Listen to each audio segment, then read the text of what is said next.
Today we've got a great revenge story against people who spread rumors around. We'll get into that in a bit, but first, landscaper kept blocking my driveway, so now he has to walk over a block from his truck.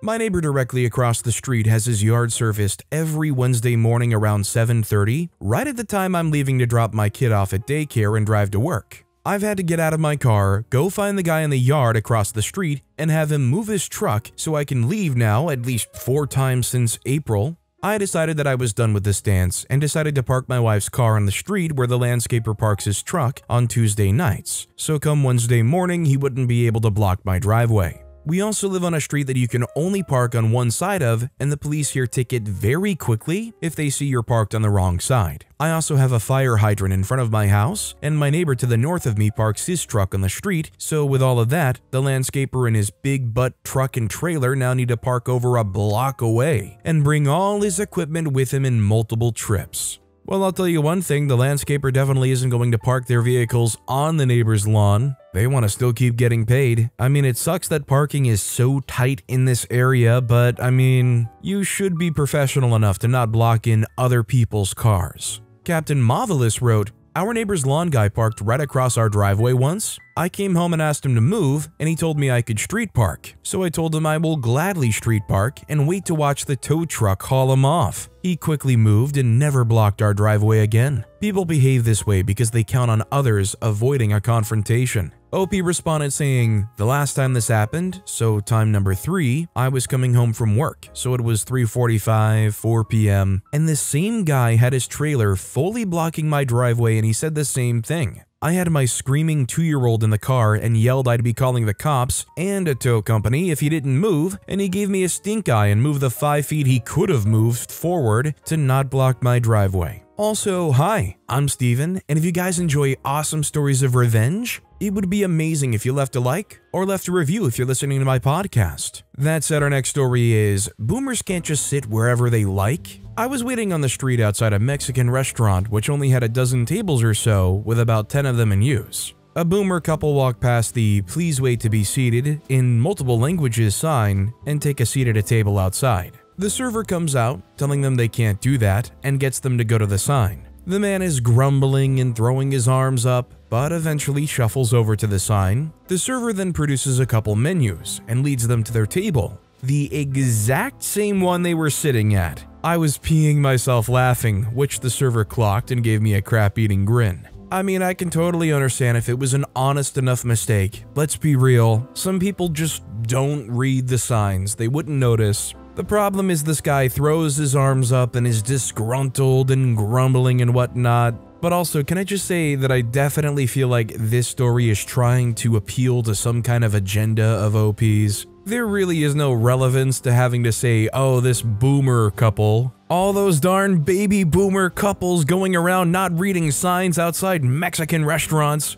SSN's Forever wrote, "The importance of procedural compliance. It may save your life someday." Our next story is, boy do I have a good idea. So anytime a DVD comes up around my dad, he complains that when my brother and I were little, he'd keep having to buy new DVD players because we'd keep destroying them. I don't remember that, I was 5. When he first started saying this, he would say it was every 2, maybe 3 years. Then it became at least once a year, and as of yesterday he had to buy one every 3 months. I would absolutely remember going through 4 DVD players a year. Every time it comes up, we thoroughly apologize, even though we don't remember it and only knew how to put in or eject a disc and press play. He won't let it go. It's been years. Anyhow, my brother and I have a plan. Every 3 months we're going to send a DVD player to his place, and he'll start to ask about it. Maybe he'll start destroying it out of spite, but we're spiteful people. It's happening. Well, I guess the fortunate thing that makes this revenge possible is the fact that not very many people are using DVD players anymore. The price of DVD players has plummeted, especially if OP's buying the like $10, $15 USB ones. RL Zach wrote,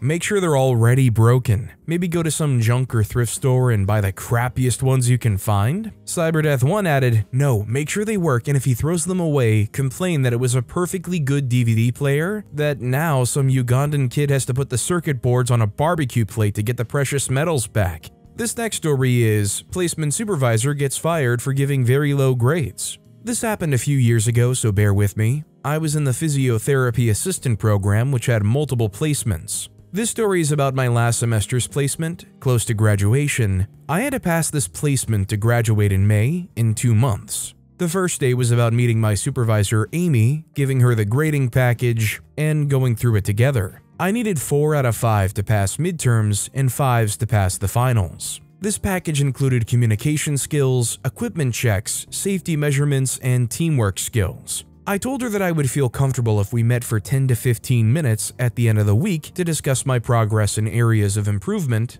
She agreed. The first 3 days were okay, and she just let me observe the techniques and what the physiotherapist expects from us. She then lets me take over her duties, and I got to work with a physiotherapist by myself as Amy observed my skills. As this was my second placement, the things that were required of me were not new and were not an issue to do in a timely manner. The physiotherapist then gave me a good job and, wow, the new students are getting smarter and more skilled as the years go by, speech in front of Amy. I thanked her and that was that. What I did not know was that Amy had a very bruisable ego, and that praise in her mind undermined her skills. From then on, it was heck working with her. She would not meet up to discuss my progress or give me time to work on areas I needed to improve before the midterm in 3 weeks. Amy would loudly give me ways to fix a non-issue that was there in front of patients and staff. She would berate me about my technique to the point where another physiotherapist told her I was right and she was wrong. I wouldn't say anything as it was very public and unprofessional to discuss that around patients and their loved ones. Had I said something then, it would have affected my grades, so I waited for midterms. Midterm review came and she gave me a 2 out of communication and a 3 for professionalism with no real comments. When I asked her why, she would say, "So-and-so said you ask too many questions." I never talked to this person before. She then accused me of talking about patients in public and breaking HIPAA, which did not happen. But she would not listen and would not give me when I broke this rule. At this point, I know nothing is going to get fixed, so I just excuse myself and email my teacher for a meeting before I submit my grades. I had a meeting with my teacher and told him about everything. He told me he would fix this and that I would no longer work under her. Well, turns out I wasn't the only student she did this to. She almost failed another student for dropping a patient when she was the one supporting said patient. That was when I decided to be very helpful to her boss. I emailed her that Amy was talking about patients being lazy, that she would judge a recovering drug addict saying, "I wish I could show my kids what happens when you hate life and get into drugs." And look at him shaking like a leaf, my god, like he's a zoo exhibition. After that, she was transferred to another location that was 1.5 away from her normal route. What I did not know was that she was on her last warning. One of my friends, who was a year lower, told me what happened the next year's placement. I do not know why they did this, but the following year, she was made in charge of another student and she started doing the same crap again.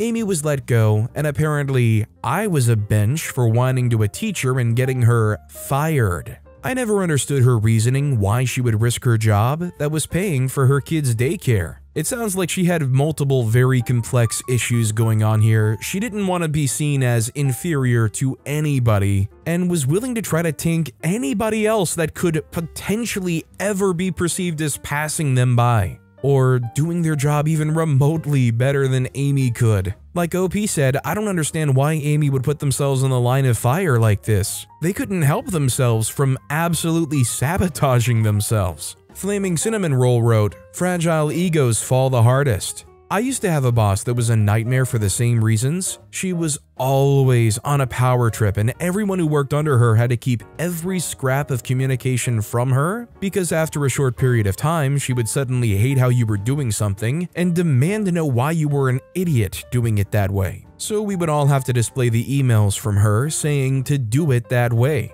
She never apologized, only said we misunderstood what she said to do."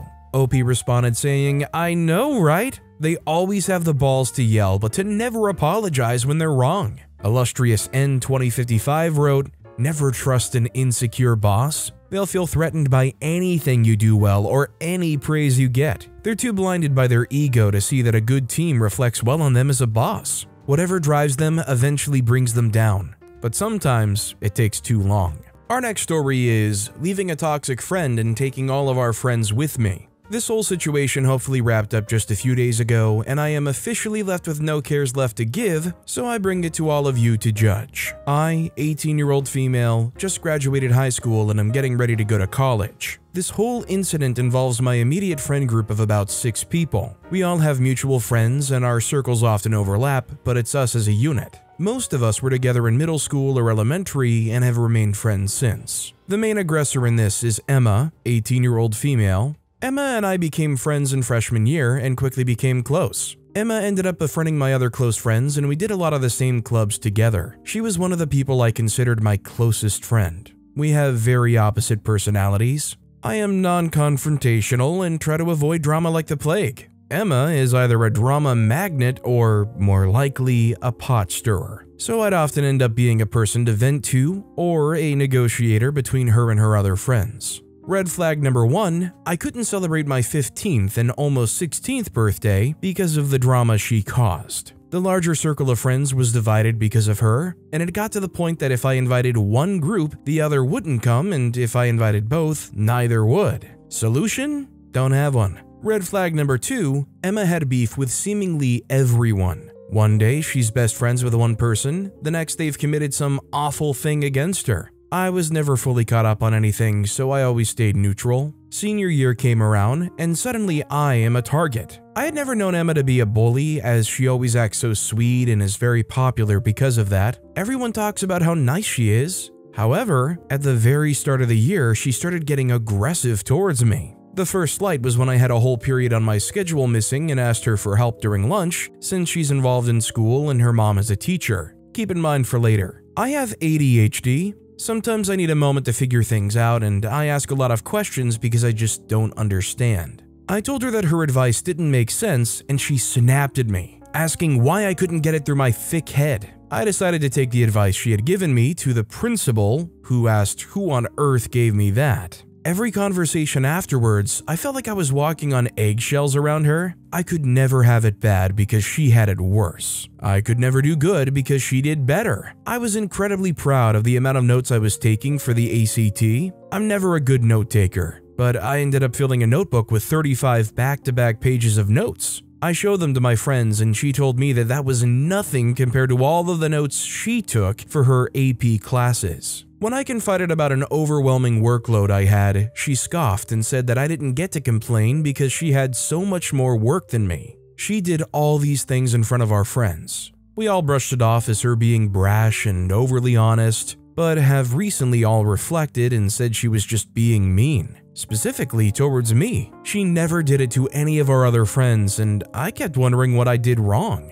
Poop hit the fan during homecoming. It started with Emma complaining about me not making plans with them, and that she added me to the group chat. I then proceeded to ask about the group chat, as I had received no such thing. She called me stupid and walked away. When it was time for pictures, I tried to grab all my friends and herd them together. Emma really hates this girl, Lily. Lily and I don't get along well either, but we're civil. I tried to grab a friend who was with her and nicely told Lily that we just needed this friend for the picture, but Lily could hop in after. Lily ignored me and got into the final picture. Emma was nowhere to be seen. Even after I called and texted her it was time. She showed up just after the picture was taken and she went nuts. Emma then proceeded to yell at me in front of all of our friends for taking the picture without her and allowing Lily in.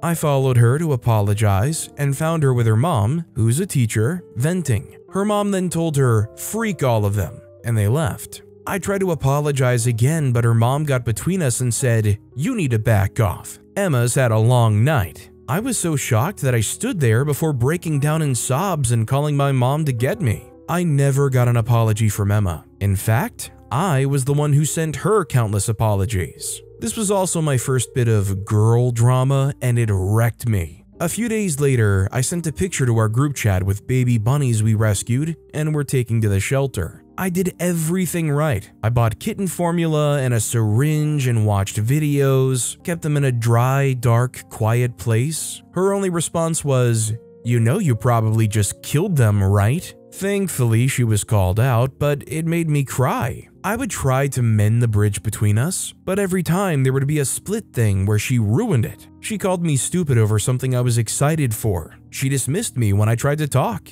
It made me angry and hurt. Well, she stayed in our friend group. I just distanced myself from her when we were together. I said I'd just wait it out until the end. Here is where I feel really petty. One of Emma's biggest brags was that she was smarter than me and better than me and did more work than me. Well, I walked the stage with high honors for an ACT of a 30 and got accepted to the University of Tennessee, second best in our state below Vanderbilt University. Ironically, she acted surprised when I said I got to walk for high honors. She did not. She's also attending community college. UTK is also the better branch of the Tennessee University she applied to. I don't know if she got accepted or not. I feel bad about celebrating her downfall. Had things been different, I would have celebrated our victory together or felt bad for her. Now the real petty, Emma was still involved in our friend group after the incident. They weren't totally caught up in what happened. I and two friends from the original 6 drove home together after having a run-in with her. We drove in loops for 45 minutes while I took the microphone to spill everything she had done, and they were shocked. So far, I'd kept everything on the down low for the sake of being civil,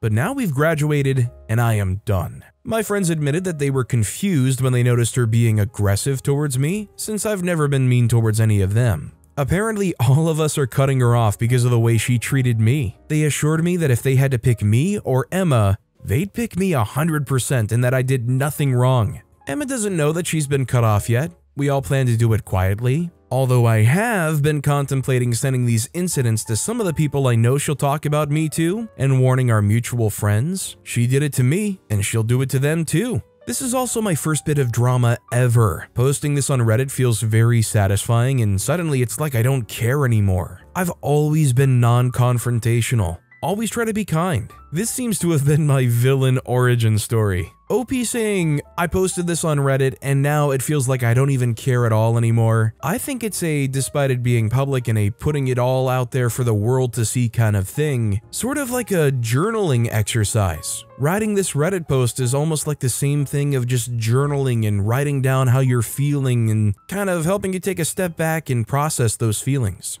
The Boozy Ninja 87 wrote, good on you for standing up for yourself. You don't need any of that bull crap in your life. Go no contact, block her on every platform, and go live your best life with friends who don't actively treat you like crap to make themselves feel better. OP responded saying, and it's not even like my friends sided with her, they just didn't know what was going on. Or they, like myself, brushed it off as her being overly honest. The final straw was her yelling at me during the dance. This next story is another accidental revenge story. Just the other day and on another website, Kieran, not his real name, posted a lot of woo-woo nonsense which I was able to easily debunk. His responses were somewhat hostile toward me and generally belittled my education and intelligence. Why can't some people accept fact-based rebuttal? I may never know. Recently, Kieran started a thread asking for weird questions beginning with the word if. I posted the question, if you are so smart, then why are you so stupid? Because I'd been asked that weird question many times during my childhood. Kieran apparently took offense and reported my post to the moderators as a personal attack. He also posted a butthurt reply in the same thread.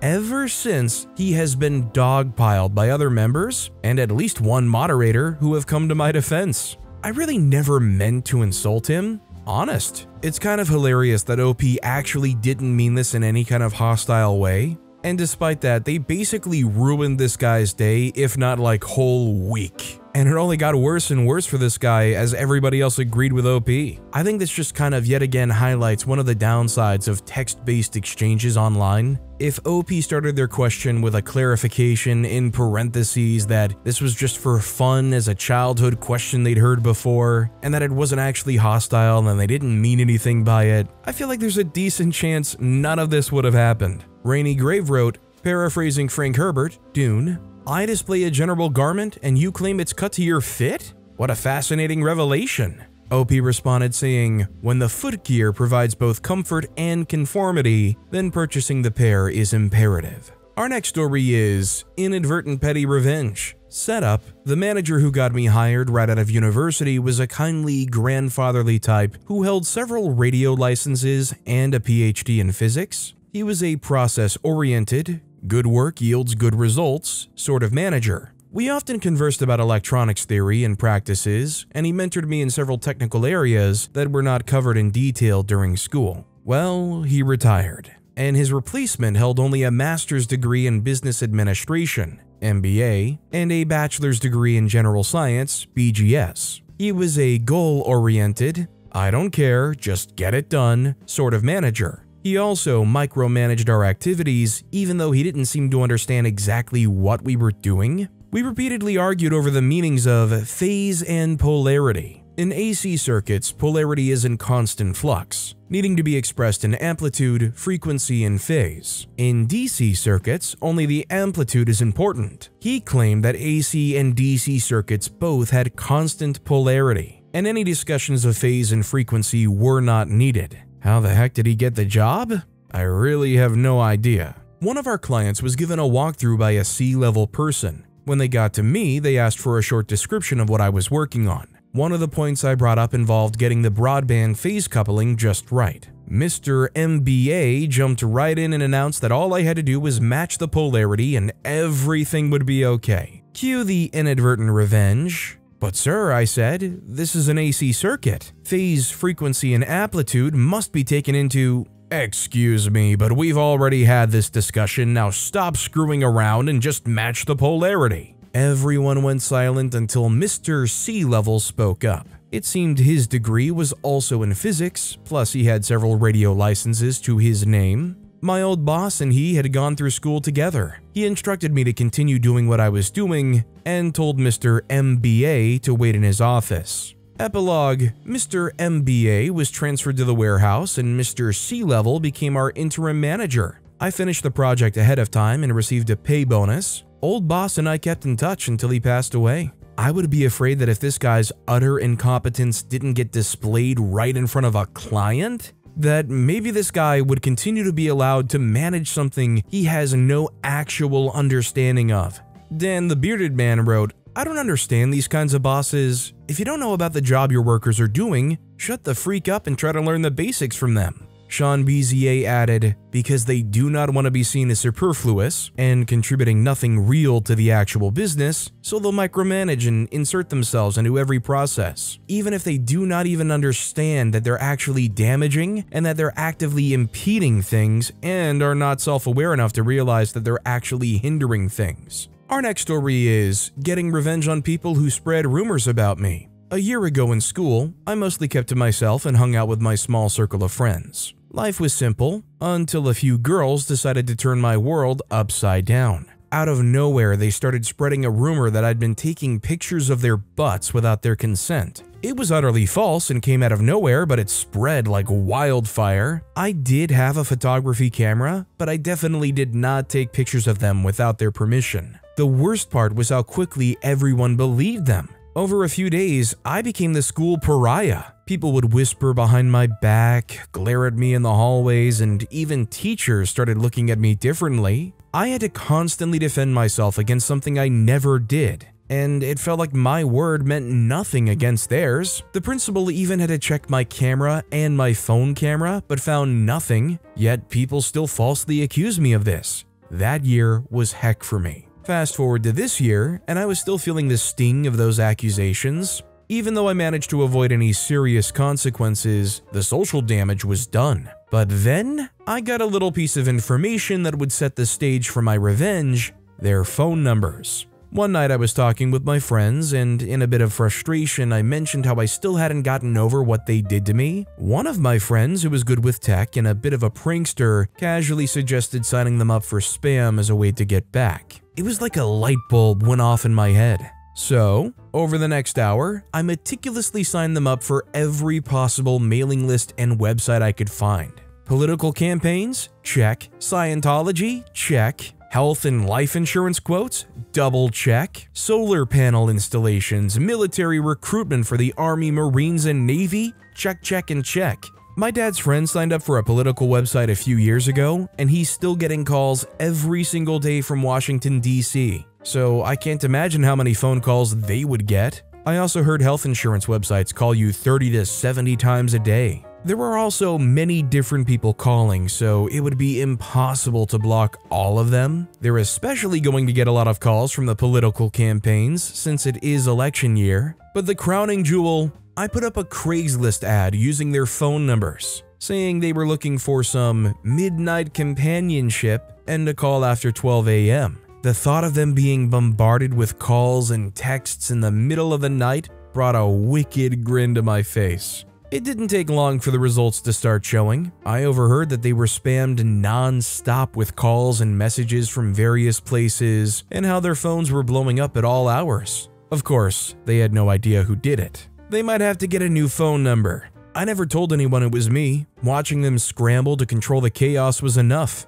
I don't feel bad for it. Pretty petty revenge, I know. This is like a combination of all of the phone number related revenge stories. Short of like getting their street address and signing them up for other kinds of flyers and mailers and things. I mean, from the way it sounds like OP signed them up for enough spam call type stuff. They probably might want to change their number. I mean, let's be real, unless you recognize the number, most people don't pick up the phone nowadays anyway. But imagine even with like a spam filter, you're still getting called multiple times a day with some ridiculous spam scam stuff. Unceptimus wrote, "Ooh, Scientology. That's never going to go away. They're going to keep after them for contributions. Constant pressure on staff to be upstat means they're going to keep regging them and never freaking stop, ever." Chaotic Normal added, "And Scientology seems to always know where you are and your new phone number. My ex was in it for about a year from 17 to 18 years old and was getting mail from them at 45 years old. His brother has a box of Scientology mail that he saves for my ex." Our next story is, throw trash on the floor, get trash in your shoes. Yesterday I was walking on the side of the road and was heading toward a work building. A man in his late 20s was walking in front of me. As he was walking, he took out a bunch of crumpled papers from his coat pocket, tore them into tiny pieces, and threw them on the street floor. Disgusted by the act, I started picking up those papers with the intention of making the person feel guilty of his actions. He turned back to see that I was picking up the trash he threw, yet he just kept walking. I decided to follow this man. He entered a public building where shoes were not allowed. He put his shoes in a shoe rack. Seeing an opportunity, guess what I did? I stuffed all those papers inside his shoes and walked away. A wave of satisfaction washed over me. Petty revenge had never felt so just. I'm just kind of hoping wherever this was, it was someplace really important to them too, or a place that's really crowded or has some good foot traffic. That way, when they get their shoes back and they realize all these papers are there, they're not incentivized to just throw them right back on the street right outside whatever building. You know, it's in an area where they would actually feel some semblance of shame. Sean BZA wrote, "Probably threw them out when he came back, and hopefully was scolded by the building reception as well, hopefully with it becoming known to whoever he was meeting there." Zoreb1 added, "Sounds like a mosque or temple. If he tossed trash on the ground there, he'd get yelled at for being disrespectful." Our next story is, dog farted on me, I farted right back, and won the dog's affections. As you might have noticed, this title takes inspiration from the recent peeing cat post. My friend's old Weimaraner Monty never used to give a crap about me. He was a nice dog, but wouldn't even look in my direction. He also used to fart like an open sewer. One time he wandered past as I was on the sofa and let off one of the most rancid farts I'd smelled in years. Burned my nose and I think my mouth was open too. That pushed me over the edge, and the next time I needed to fart after dinner, I ran over to Monty, grabbed him by the scruff of his neck and buried his nose between my cheeks as I let off a huge fart.